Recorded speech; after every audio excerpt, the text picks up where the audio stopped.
Te miro wati le ua ono minuti o te nei le i tū lai ono, tau tua ma le au unanga le Blue TV ne wangara whiawhi tatu whaso ai.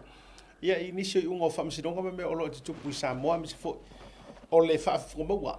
E le mo nisi ai mo o tau e me se o le to telo tangata o le aturu o lo mai moa mala tu whaatari tari po. A me olo te tupu a wani unga o ne me olo te tupu. Le a tau au leo o te lele ta whasoa a nga i le unga e ui o leo o ta oto le unga. Ia, wa umar whamsingonga, wa open le ka ngoa i lea mga upu. Ia. Nga ua mawhaina whaasoa, wa peko e sui ai ea se kala peko e sui.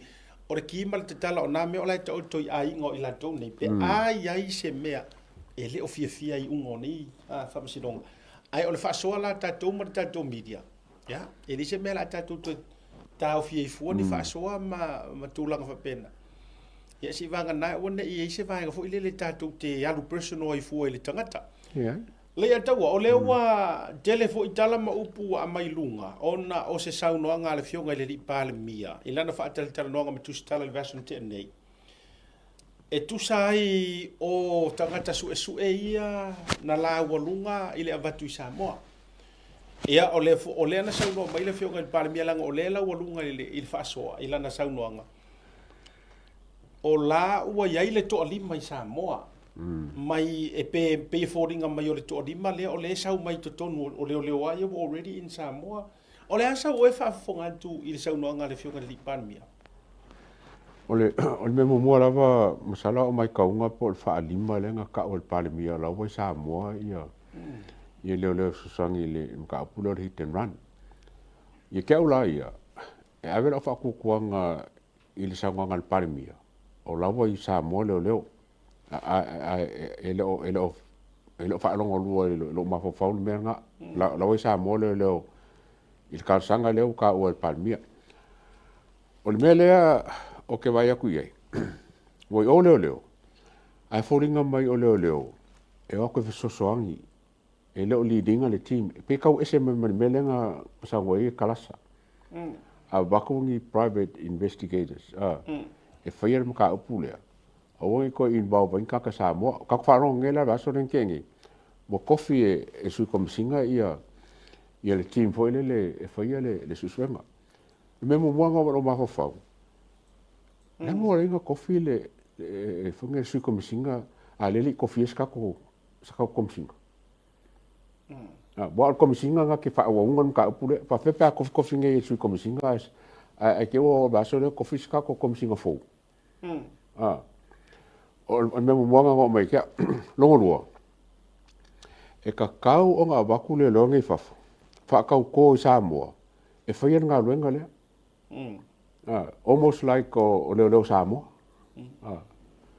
o nga e fa pikola ko nga luenga le ko fa o le su enga ka maua nga lenga nga maliu ya kamale wow o le si va nga fo le o ke concern ai sailo mga ko le li o kongo le team le ma ko li fo li o le sa fa langa li poki le mea a ko la vale a le wo coffee ngai le fanga le team a fanga le sui komisinga le e lo ye li o oi la o fa mea o le go fo ka o le go fo ka la ko kwanga le mea le la ko fika ka le la ko fo la ko a makka le su nga ko la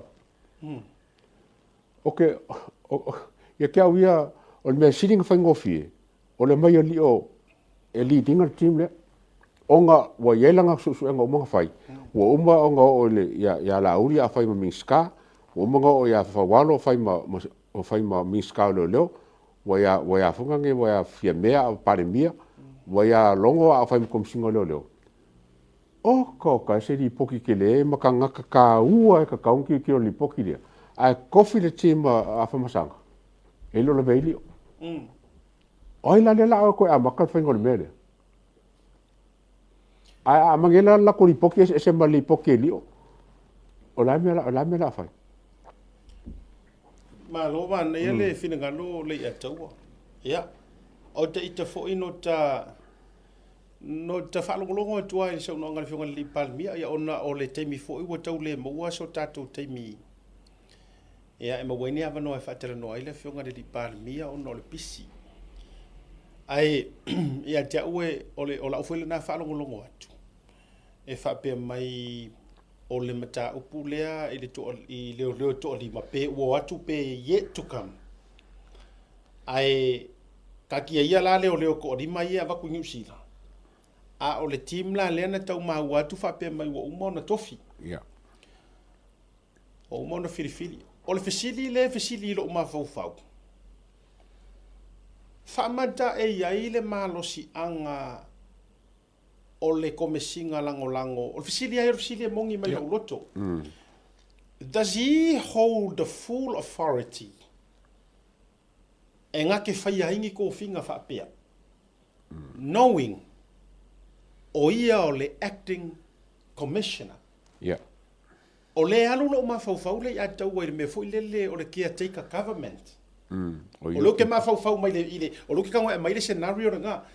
O le caretaker government. Lai mangingo le valenga koe avese umaya poa tianga la ko whaia ma chairman o poa tianga la ko. Ona, e leo ako e koe whaingisi mau ko whinga. Nga pauane mea lau ke a koe whai. O le look after mai wha le tu mau. Se ia o le kaimi e whaku mawinga ai se whainga malo. Longo winga in other words. Nga leo ako a e look after. Ai le ia la ko le full. Authority ma le pule nga mau sali. Ma le pawa. Ma le pawa. La ko ke koe whai. O le fesiri la le fesiri e lo ia ma fau ai so ni mai e fo ingisi o ko malama yanga kula fongo i Samoa. Wala nga makere ropo e fesiri inge fesiri o le available mai ni se tali. O iai i le komesina lenga sa iei le sau nanga le fionga le di palmia na whapena mai e tau e iai o na i marisianga. A o le isi mele o ke fia whaama mawhale i ataua. O leo wa sui le lei, nga sui e kuila e pa le whaavai o le makanga ruenga o leo. Ua leo toe tūto a tasi le makanga ruenga o leo. Mana tua le mata upu lea, o le mata upu tonu lava lea, i su e ngā le tātou porkalami. Le wha mao ni ai ngā inga kewa e ser ka mao whaualo. Siusta, a avea ma komesina o leo. Ngā le fia ka maloa, i ngā ua au mai, le whaai unga mara swinga ngā pāsia. O le makanga ruenga o leo, o wai lalo o le meka o le ministry. Kusa ua pule ai le mingiska. O kusa mai isi mea o kusa. Mai isi mkanga ruenga al malo. O tutusa uma. Ele i whaia e la auri suinga ia, ele i whaia ngesi o mea ianga whai mai i le HRPP. Onga o lea leitu, o le ngau lava o le palemia le HRPP sa iai.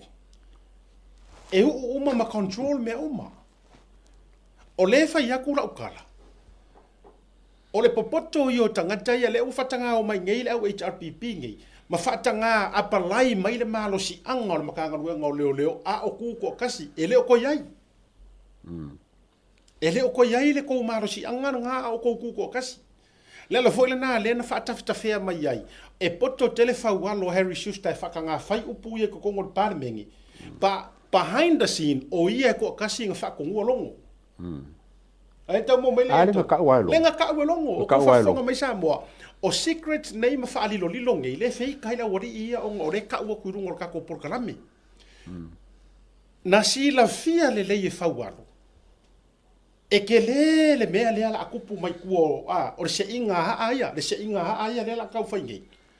Whatanga saunoa mana whaupunga whakanga mili mai vai tatou iai. E contradicted himself. He contradicted himself. Aisea, o louka maa ku lousi au kua a. Nga wha maongi ronga vai kaimi. A o komesinga o leo. Lea ngai e whaiairi sa uanga ngā renga ruesia ka manoa. Ina ua uma me pasia le pale mene maraka peneta le nā teimere i TPP. No longa e koe kuko kasi ai le makanga ruenga o leo. Ai o paua ma mea uma le a rana ku ilalo le makanga ruenga. Ilalo lea. O porkiki. Tako avea e whapenga la apulea le porkiki. Lea ngā lainga mafua ngā sau. A kou fia whaamaongia le pinge o le whaamakalanga. A tau fia whaamaongia le pinge o le whaamakalanga. Ko i kiki haka kuri umai kuila epa komisinga ianga iai. Ko kofi ia. E sao. Kei loa ko i kiki haka kuri uma. Kei lo longa au asi play clock. Kei lo na pauna tu lou na mai ale leima. Sau ia papari i lor ngesi. Nga iai fo i o ngalape. Sui mai ai fo ka yo alo fa solo mai ai. O ile nga kupu ile me lenga ia lenga O kom singa piko I makanga me nga ku poi o ai foi. Hui avai didi. Iken kaio. O le ala le winga o le mele tau fai atu. Ai nga o ngale u ai le pawa. O mai lola ia whipunga mai makau ma toe tau mawhai e langa mai le mahalo si anga au kuko a kasi makanga luenga o leo. Le ala le nā te e vai sira ngi. E tu I mai pea ma ku I mai pea e le ikua ngai. Le sao fai o le sunga le pale mia e a vea ma mingi skao leo. Ai sea. Le anga o lai fefe iai wa o le mele ngala ko faua. Yo ko o ye. Ai mo mai le to. Le ala le na ya la ina va ai e fusu kangi ya ma fai mai e saka kauanga ru ese la audi, aru ese pulo la audi mari ko aru ese man mingi skao leo.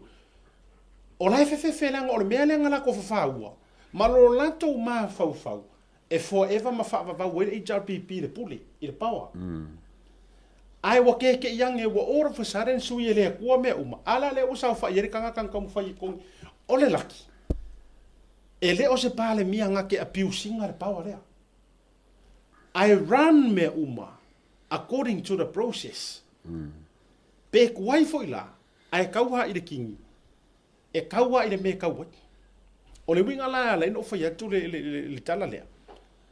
Ele o koe no longa laska ko makanga ruenga o ka ko faia upunga fa mai ku ko kasi yes o ma fa nga ma loko nga ma menga ko manga o ia ku ko kasi ya ai pangalea le ai o le o ia le mingi sky pulea o le ale pin o le matala le ia tau ma fa fonga mai Samoa na ta utino la vai longo ina ua to ta ofi mai le su enga le na fai elio o le ar kala longo nga fai a Samoa ngā vili mai faualo ia ke au. E ka ofi, o faualo ngā fai meri whakonga rea. O whea langi power kom singa pe a fai o lea. Kari mai o kou ia lea ko ke fai mai o lea, manea. le fawalo lava le lenku ia fo I mkanga Le faualo ale le ai kasi. sanga fe au mkanga runga pule mkanga Le faualo ale tasi lena tu tono le palemene ma alanga lo na fia angelu. Ma fai mai. Ele pule haku se mingi ska malea. Oler kala longo reng fai. Na vili mai faualo. Ia hau le ataua. Lai sa longo. Ke lo fai aku amia. Lai sa a su e po ai le pepelo le vale o le wari ia. Lai sa longo nga. Lai sa o le anga o le swinga le wa yei ku la fongo ma swinga fai. Au ko ke fei ka mai le fast le fai le fast. Au ko ke fei ka la le mali to. Fei ka ia ku la e pa mal la ko vaenga nga suian mele. Fa longo ai ko singa le mingiska. Es. Ka ko aru ai wa suinga yang ko faya. Io. O suinga yang ko faya o ko ia le feika ma feika le mele. Ya la ko feika le meng faya ko inga. O mai la se yo ko kari le meng faya ko inga. Io. Fo I mai la io le tala le mata upu le mate fa so ai le atu. Fisiri ku kasi nga. Ua kofi a fai ua iai se kako dale team a fai ua kofi se team lea according le sau noanga le fionga le li parmia and I'm sure yete ko su se kai mi ko su mal parmia se so ngeve aso e ko fa lau kele ma kau fa mangingo ke isi ale vala lea e vele mana yo tatu fa so e kau ke o le issue ko ke le understand the leader fionga le li parmia ma fa so le ma fa so ai afa pea just in case e moni ma fa maoni ua mai anga kofi e le o lo avea ma kome singa fa le tu maule nei taimi langa team ai le o lo vea ai le ngori o fa tau malamalanga wa umana ma fisiringia dio o ma fisiringia mo fisiri po fa ma vai sa ka dia dio ele iro yesa nga me po infer nga kala to ela tu fisili lo na o e to tono de team le saule tali o te le lo fo ia upo o tofi na fer na team e ke le ala le story o me ai ke no for team le e le se me le ka nga team le ka ngo fa lo so fo o le ko team malako makanga yo malako ka lengi fa pikoa like a forensic specialist investigator specialist o mangi I team ge ai ka nga he te elio o lio ka nga he dinga team le a sisia me e lo fara ngai team ko lo poi ai se ka ki vola por ai o lenga nga kofi ka nga ngi pe nga fa a o nga fa fu me fa pe po a men ko po wala nga le fo Palmia e ka ua kele ka upule o suafange i o ke ka ukingo aku e mā kua i o ule kari konguinga ai ko kongo team ne, and I'm sorry I have to say this. I'm really sorry. A whai o de team le au iei suafange i sa mua mai kau mai ngonge. I te tau waina matua i tātou soro te e lava i le me ngatai.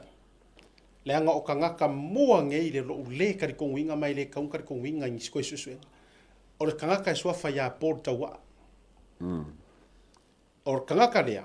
Kasi rea kangaka wa levanga kaunga ki lia ese ma mea ie faiso suenga. O loo fo i talitonunga o te le talitonuinga nomen. no Le kari konguinga. Sapangi, oi foi, kupai. kupai ne ai Kiria. Kiria ese. ya kupai la ko nga le Foi Paul tau waa, tupai sapani, e ofo il singia ya nomen. I'm sorry also.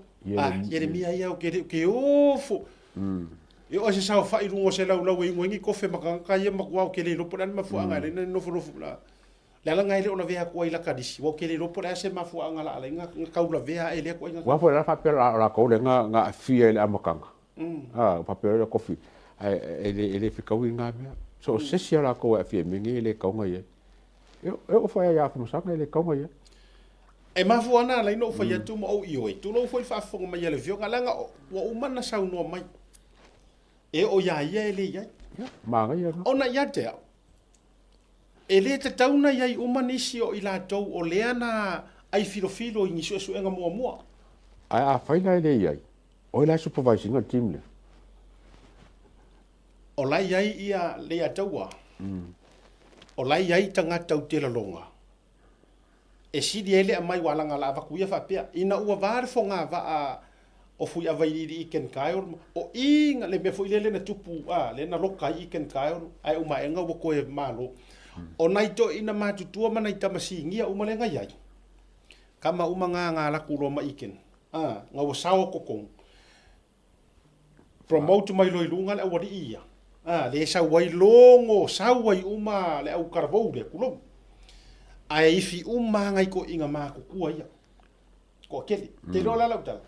Kama ngā lai sa fa kuso kama ngā lai kele lai ai le fa kukua. Ilo tala tonunga. Ok ioe ele onge kako. Lai ai.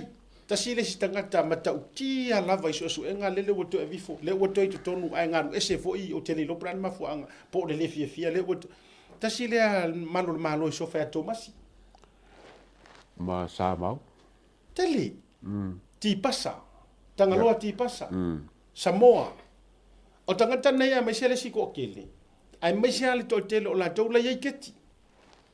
Sa kasi le ka ngaka makaukia. Iyo sala. Le ango ai lai se ele ongi. Lai o ke iyo lai ko kele. Ai angu sa ka ko su enga e sawilunga fa rongo kunga o ingoaia. A le wari inga ile ka su e ke fongi. Le iloa ke fongi ka ngaka ngok mala ko le iloa laptop le iloa me uma fa bena. Ole me konga le ingo o fiwa ai o ye di opikas la no di ole head ole cybercrime a le a fie ke fongi le iloa malele o maua fa fe la o nga su ke fongi nga pa fa ilo il kanga ka ole ka ia team le head le cybercrime o menga e ka wa ke le o di langa ele nga ka nga e langa li pokinga fai a o ia o ka ia cybercrime which involve ai ke fongi ka ke pisai le o maua Na tonu. Wengala na le na ta faiatu. La tala. O aka fa longo ku ngeia e tantere lo tonu po ai le komiki le ua le kurupu le ua fo. Le ua piki. Ai ia dia fo. Tailo yai la ai le fato fala inga le fio ngai le pale mia e tu sala na saunoanga.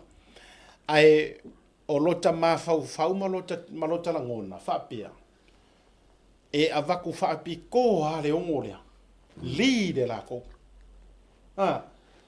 lide la ko su enga le winga la tatala ia wa avatu e fa fautua fa ko fo tailo ye se wa le ro nga le ba ia vatu nei la le au ia leo New Zealand nei po Australia e vatu na le fautua ia o ko si le fia sa mo ma ka ko lo me mo e kai me ka dia le fau ko ngai kai me re ka mai dia mau ngor kai ia ale kai ele lo wa ko New Zealand fa ko mai mau ngor kai ele te tau ele ia wa para e fau ko ngola ia le awa ngale va kor fau ko nga ai o le uri ka wa ko le plan au lo dio e se me la o fa ia na wa fe ai ma o te a fe fo ile to te le o le tato wa tunu ulanga to te le ila to na mai alo le press conference le nteni to te le ila to na fa ali lunga le social media facili ia manatu fo i malangona ia ai ri te tunu ia e to e vala mai fo i me to e fa manino ale tele ai te